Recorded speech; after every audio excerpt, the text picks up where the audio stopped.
ஆலய தரிசனம்.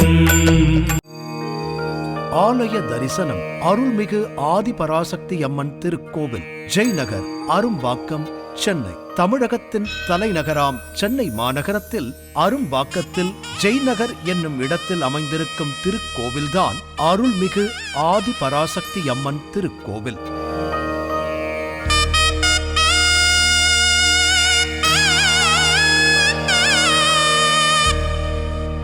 இந்த திருக்கோவில் ராஜகோபுரம் 3 நிலைகளைக் கொண்டு மிக நேர்த்தியாக அமைக்கப்பட்டிருக்கிறது. எழில்மிகு வண்ண சுதை சிற்பங்கள் அலங்கரிக்க இந்த சின்னஞ்சிறு ராஜகோபுரம் மிக கம்பீரமாக எழுந்தருளி இருக்கிறது. இந்த திருக்கோவிலில் கிரானைட் கற்களால் அலங்கரிக்கப்பட்ட மண்டபமும் அமைந்திருக்கிறது. இந்த திருக்கோவிலின் ராஜகோபுரம் மற்றும் மண்டபம் கடந்த 11/8/2013 ஞாயிற்றுக்கிழமையன்று நிறுவப்பட்டு கும்பாபிஷேகம் நடைபெற்றது.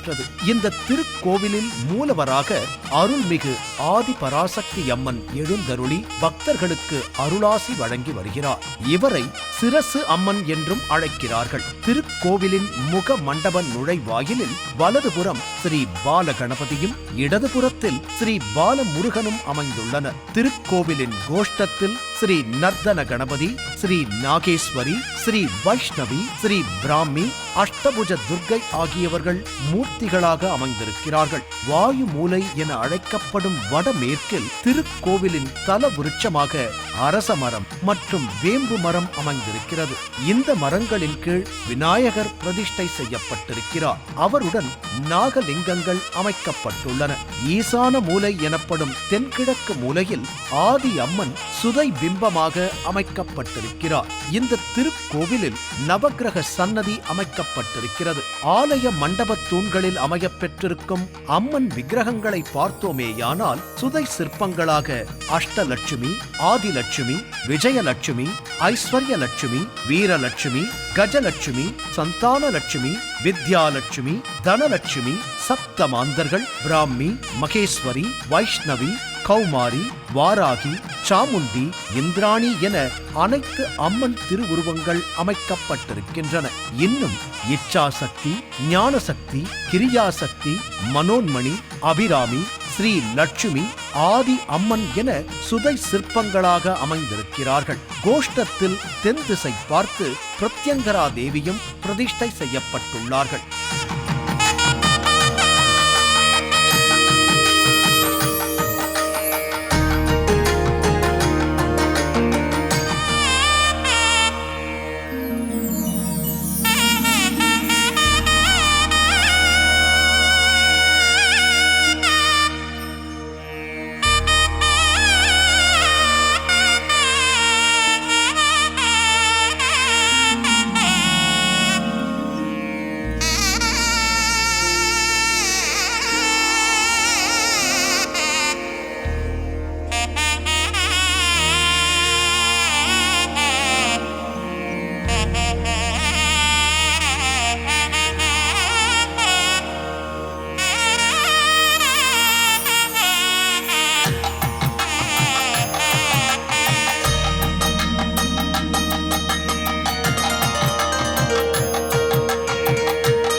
ஆதிசக்தி அல்லது ஆதி பராசக்தி என அழைக்கப்படும் அம்மனின் வரலாறை சற்று பார்க்கலாம். இவளே இந்து மதத்தில் எல்லாவற்றிற்கும் ஆதி ரூபமாக எல்லோரையும் படைத்த மூல சக்தியாக விளங்குபவள். தன்னையே சிவம் சக்தி என இரண்டாக பிரித்து ஜோதியும் அதன் வெப்பமுமாக விளங்குபவள். மிக பழமையான 6 சமயங்களுள் சக்தியை முழுமுதற் கடவுளாக வழிபடும் சமயம் சாக்தம்.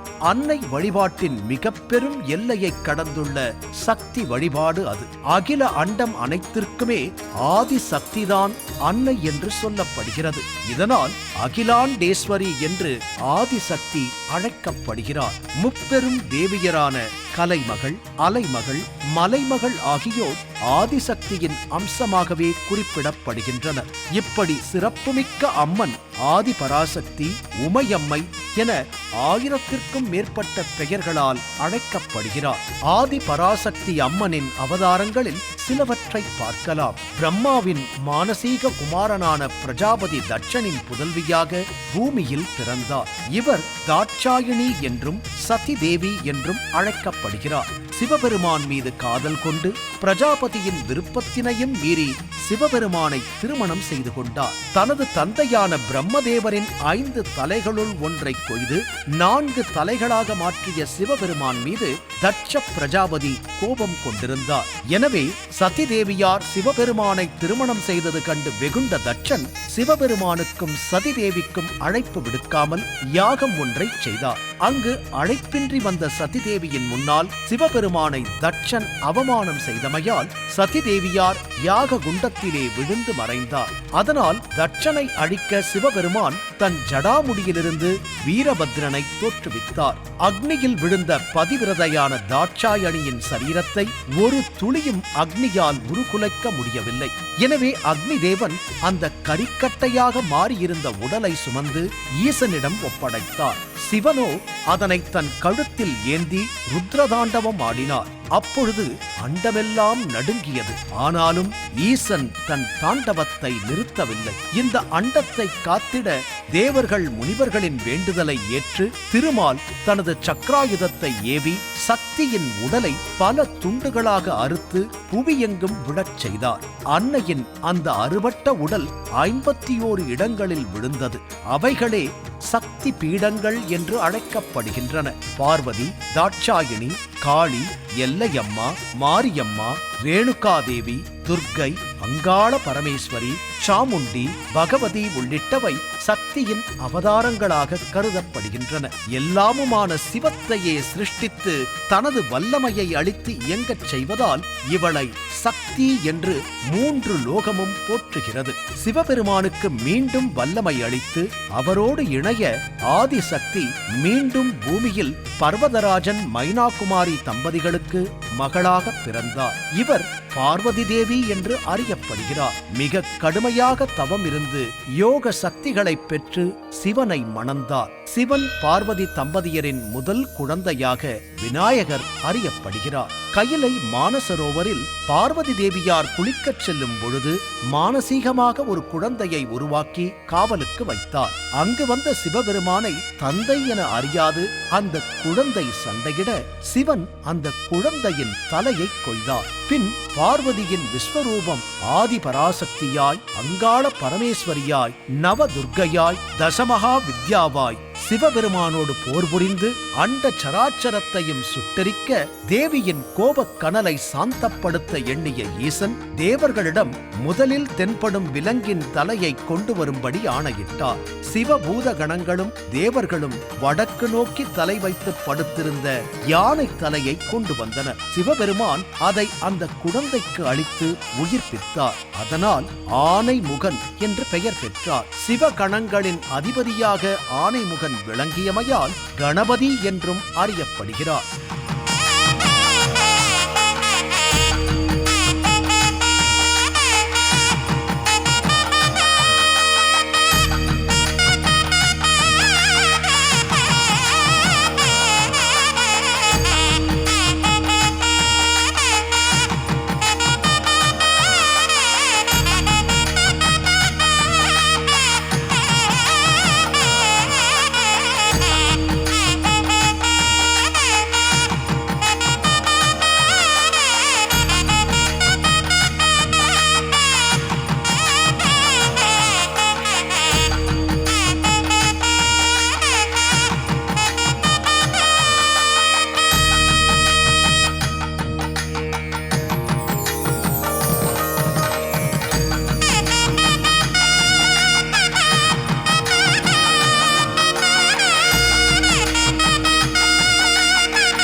சிவன் பார்வதி தம்பதியரின் இரண்டாவது குமாரன் முருகன் ஆவார். சிவபெருமான் தனது 6 முகங்களிலும் உள்ள நெற்றிக் கண்களிலிருந்து நெருப்பு பொறிகளை தோற்றுவித்தார். அதனை வாயுதேவன் சரவணப் பொய்கை நதியில் சேர்ப்பித்தார். அந்த நதியில் நெருப்பு பொறிகள் 6 குழந்தைகளாக ஆனது. அந்த குழந்தைகளை கார்த்திகை பெண்கள் 6 வளர்த்தனர்.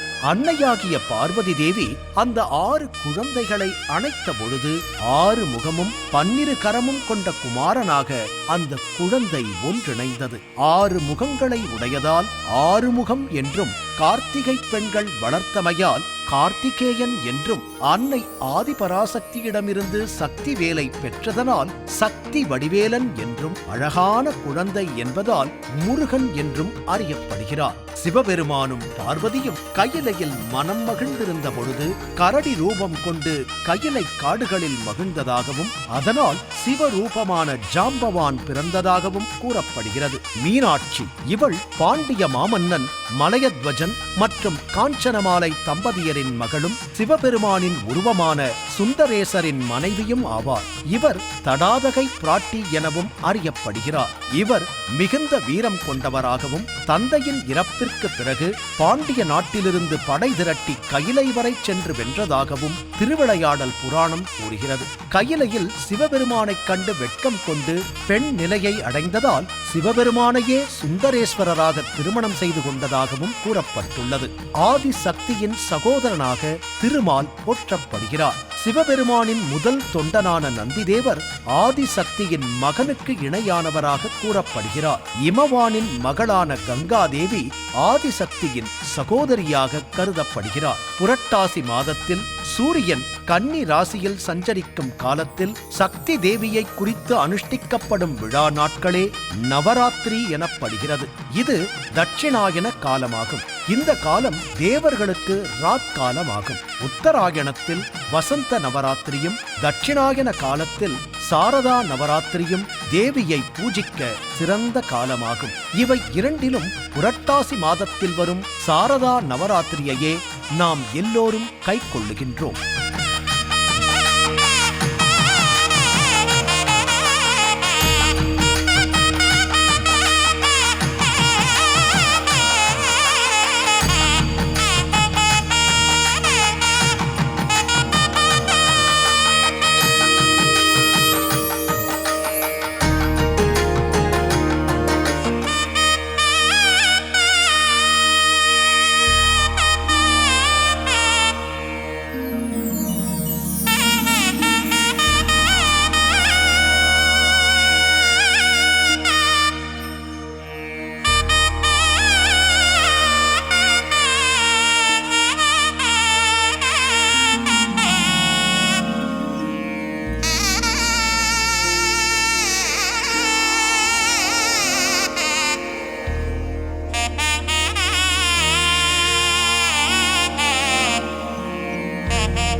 இப்படி சிவனுக்கே சக்தியாக விளங்கும் அன்னை ஆதி பராசக்தியை அனைவரும் வணங்கி அவள் அருளை பெறுவோம். ஓம் சக்தி, ஓம் சக்தி, ஓம் சக்தி.